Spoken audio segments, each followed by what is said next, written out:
Hi there, everybody. My name is Jeff. I go by Baseball Card Stuff, and this is my first baseball card video.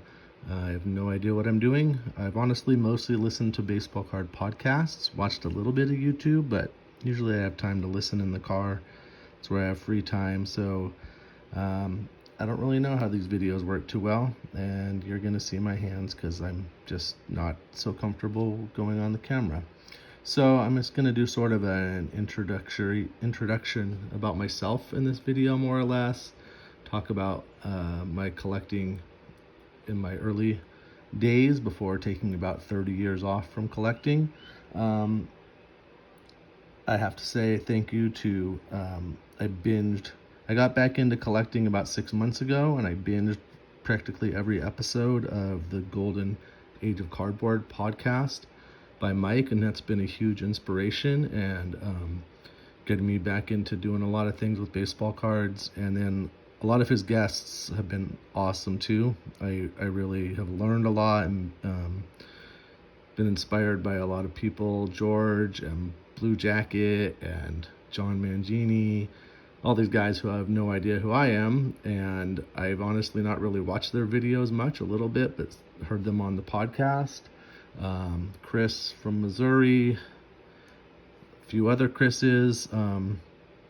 It's been real enjoyable. So my story is in 1977. That's when I started collecting baseball cards. As you can see, Bill Russell right in front of you here.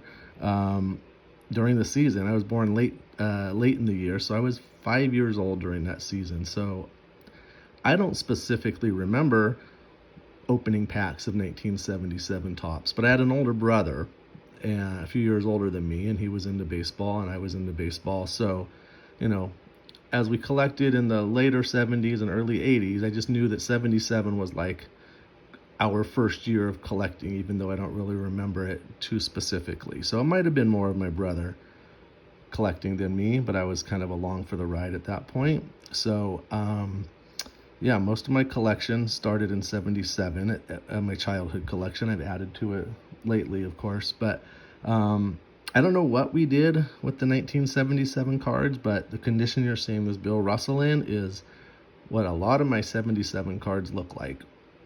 I know the 1978 Topps had the game on the back where you flip it over and it says single or home run or whatever, and we did that a lot, but I think we must have played games with these. We might have done the, lineups against each other and looked at stats.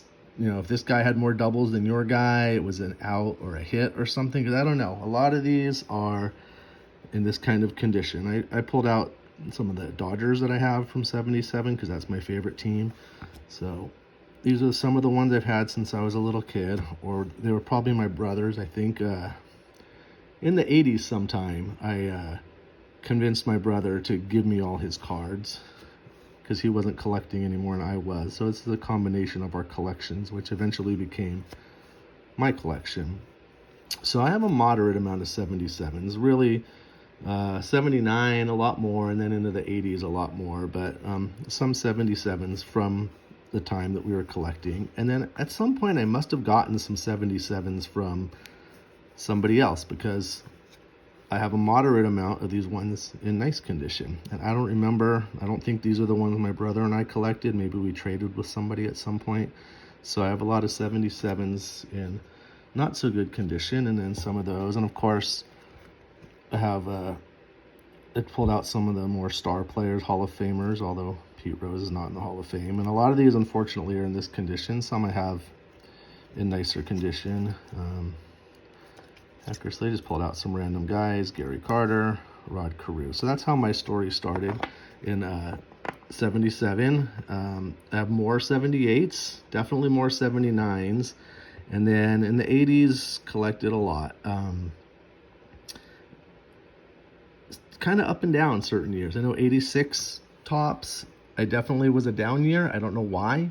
But most years in the 80s, I have a ton of Topps cards, of course.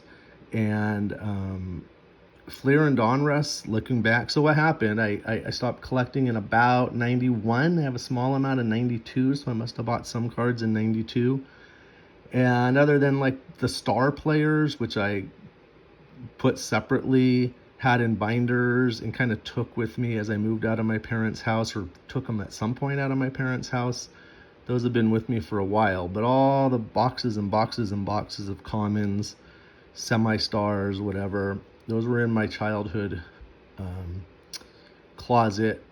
Some in baseball card boxes, some in shoe boxes, just all mixed around, some organized by set, some just a mishmash. Those were in that closet for over 30 years. And earlier this year in 2023, I was like, I'm going to pull them all out. I'm going to organize them. I took a lot of time. I'm still sort of doing it. Mostly done, though. Basically, sorted everything by year, by brand, the set, and teams. So they're really, really well organized. All those commons are up in my closet at my house now. And then the stars are much more organized. I didn't have top loaders back in the day. It was all binders, so I got top loaders for things. But doing that, I realized, man, there were years like 81, 82, I got a lot of Fleer.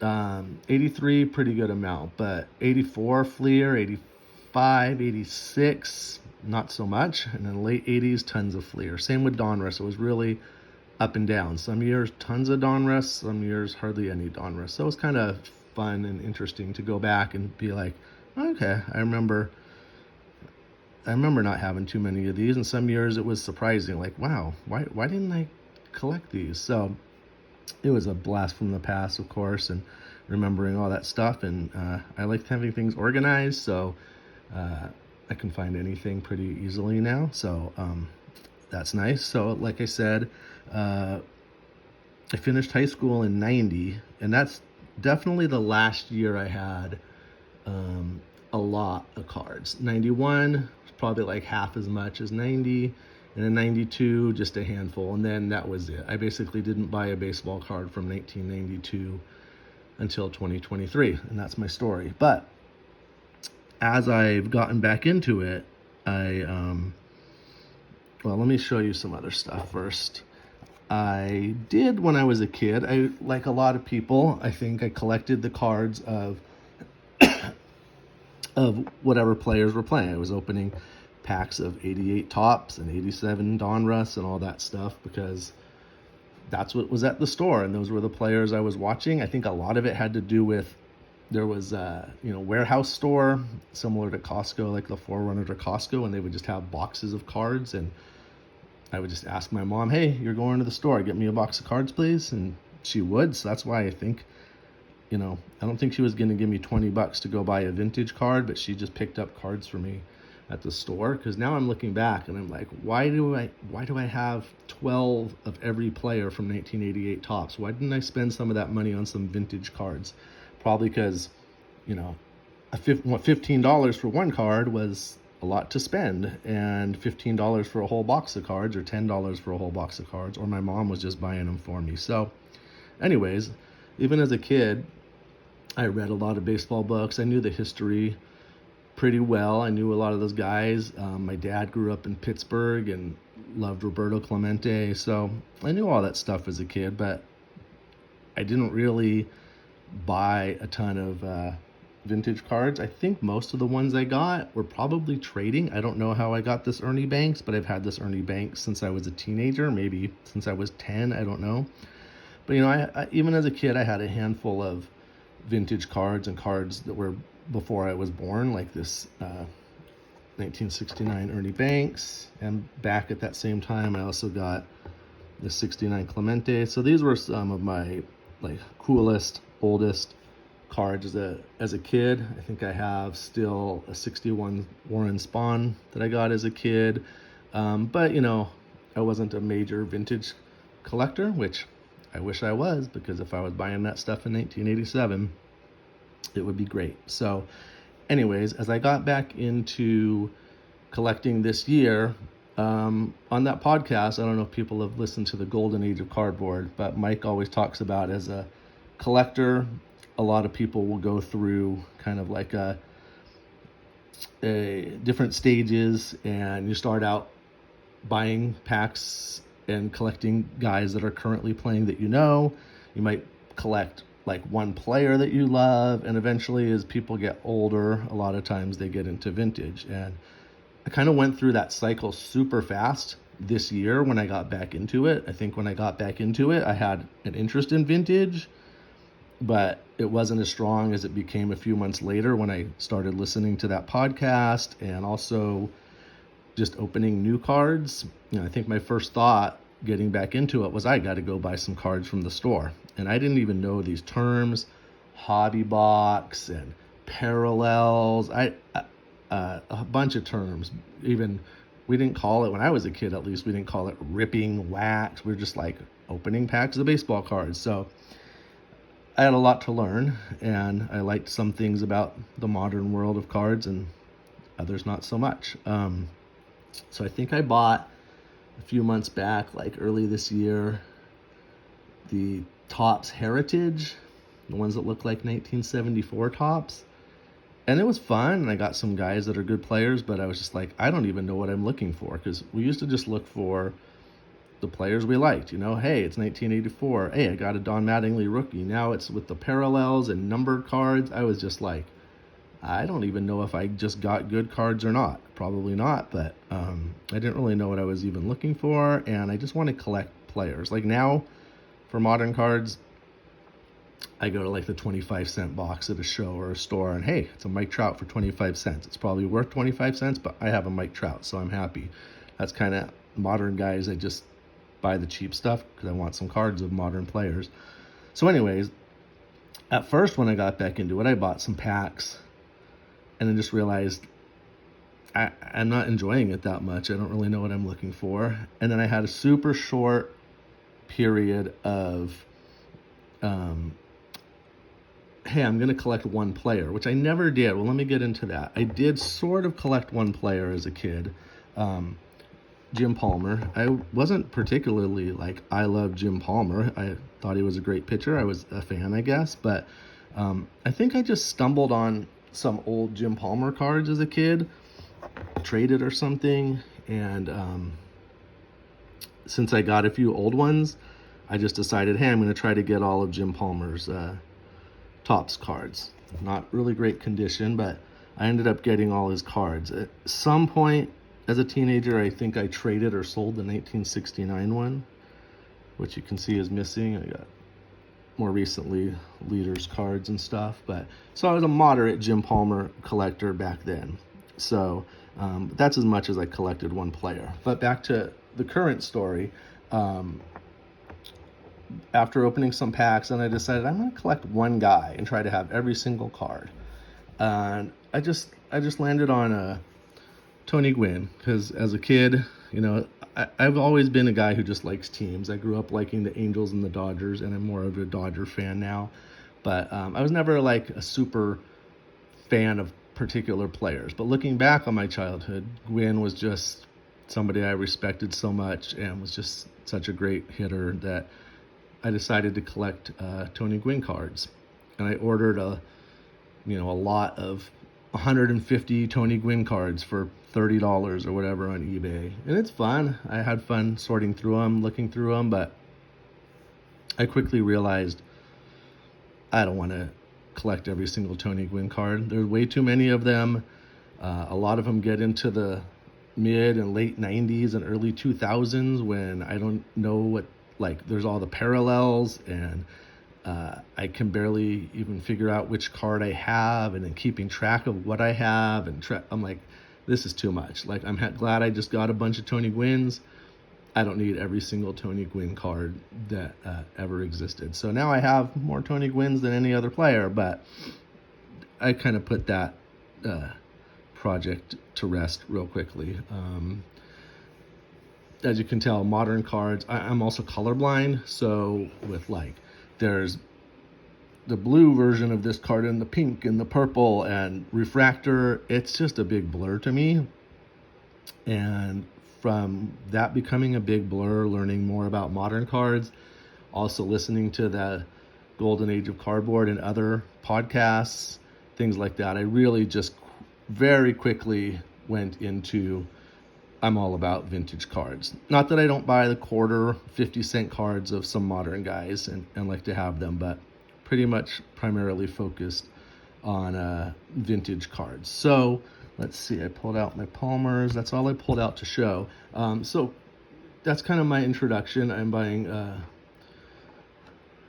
vintage cards, sort of inspired by Mike and his podcast. He buys graded cards, and he's buying collecting every single Hall of Fame card from the 50s, 60s, 70s, and 80s. That's way beyond my budget. But I already had most Hall of Fame cards of 80s tops and a pretty good amount of 70s already, moderate amount. So I'm going for the 70s and 80s. I made a spreadsheet based on the PSA set registry, a spreadsheet of all the 70s and 80s cards featuring a Hall of Famer. And I'm almost there with 80s. I was already almost there already. And working on the 70s, since I still needed a good amount of 70s, it was a lot of, right now, finding a couple really good lots, like big lots on eBay for great prices, and filling in a bunch of those 70s ones I didn't have. As you get more of them, it's harder to buy the big lots because then you'll have a bunch of them already. So basically now I'm just working on a few different projects, 70s and 80s Hall of Famers. I'd like to get the Topps card of the year that guys won MVPs for every year from like 50s, 1951 through now. Some of those are dollar cards for recent MVPs. Some are ones I already had. Some of those 50s ones are going to be expensive ones. I finally bought on eBay my first graded card, because as I get into bigger dollar cards, and bigger dollar for me so far is still under $100 a card, but I just bought but haven't received yet a 1953 Roy Campanella. I'm gonna get into graded cards just because mostly I don't care that much about the grade or the condition as much as number one, making sure that it's considered legit and authentic.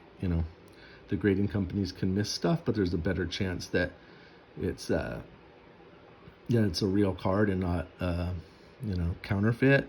If I'm buying a $5 card on eBay of whatever, some guy from the 70s for $5, I'm just going with raw cards. But starting to get into some graded cards. So I've got the Hall of Fame guys from the 70s and 80s, MVP cards, and then a couple other projects, trying to get one card of as many sets as possible, different sets, oddball sets, and food issue sets, any 1980 and going back. I have this giant list of every set ever made, although I pared it down because like ones that are kind of bigger postcards and just like team photo type ones, I kind of took out of my list because there's already so many. So anyways, it's kind of cool to have one example of a bunch of sets, and you can kind of look at them in chronological order. So I've got just a bunch of different projects that'll probably take me forever and maybe we'll never finish, but it's been real fun. I went to the Burbank card show just recently, got some some great deals. I mean, a lot of modern cards there, but like 2-3 vintage dealers there were just really, really friendly. Everybody at the show was friendly. It's been a good time getting back into cards. So I guess that's a pretty good introduction.